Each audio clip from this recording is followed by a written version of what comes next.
นะโมตัสสะภะคะวะโตอะระหะโตสัมมาสัมพุทธัสสะนะโมตัสสะภะคะวะโตอะระหะโตสัมมาสัมพุทธัสสะนะโมตัสสะภะคะวะโตอะระหะโต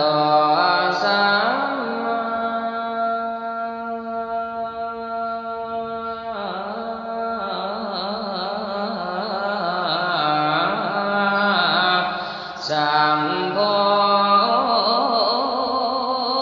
ทธัสสะ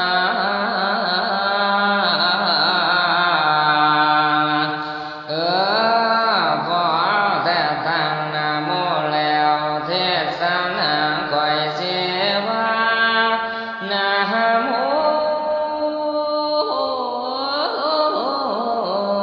แปลว่าข้าวันท่านอมยกถวาย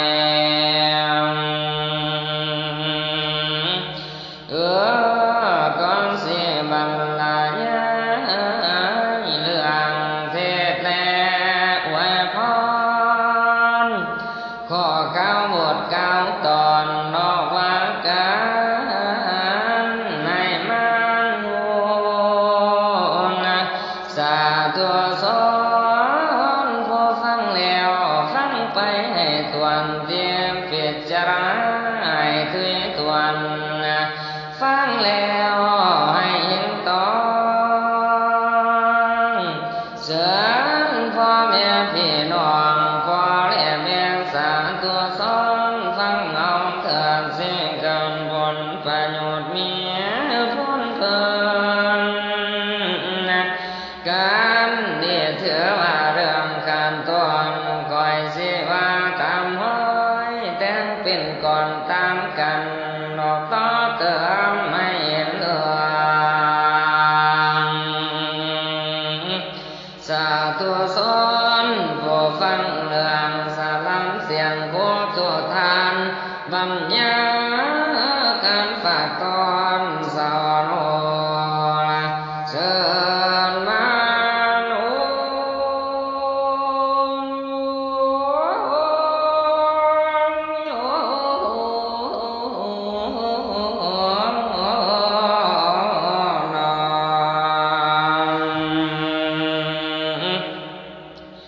ว่าให้ฟังพอย่อสัทธาทั้งนอกทั้งหลายบ่ว่ายิ่งเหลือสายให้เจอจำเอาไว้เสือว่าบนนี้บ่มีไผปั่นแจกโยมเอ้ยมันบ่แยกออกได้ดอกคือไม่เจ้าฟ้ากลางวนเจทำสั่งของไปมาตั้งการโอ้ยจนสิ้นมีเธอสิ้นเหลือทำสั่งภาวนาต่างหากแต่งแตกตั้งนอกเล็กหน่อยหากท่านสั่งแต่งกุศลถือว่าผลล้น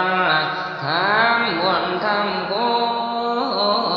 ลอันประเสริฐเกิดมาได้พอโอ้ยท่านสั่งแต่งกุศลอันนอกหน้าสานทายุ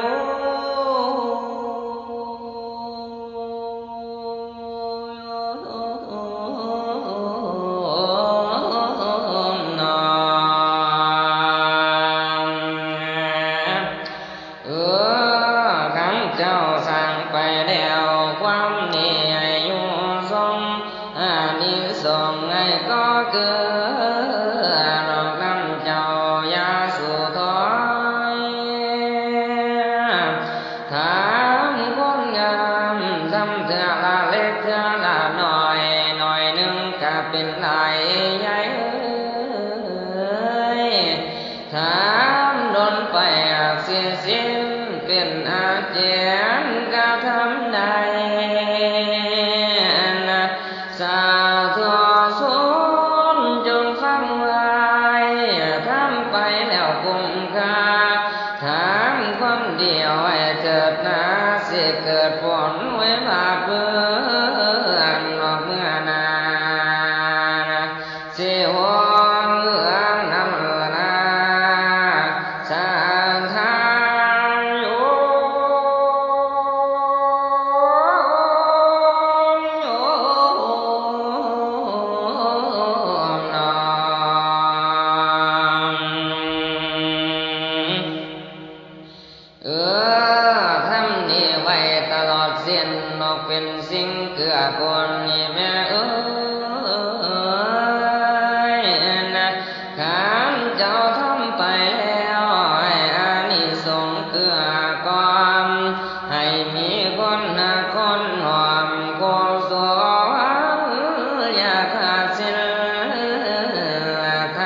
ปีนี้ให้ทั้งโยมแม่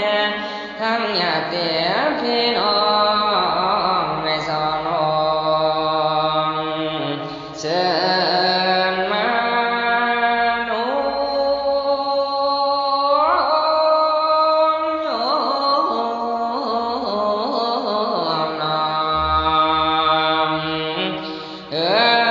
ว่าให้ฟังย่อๆยุติกาไว้นี่ก่อนเอาละตอนหน้าฝนจังฟังอีกรอบต่อไป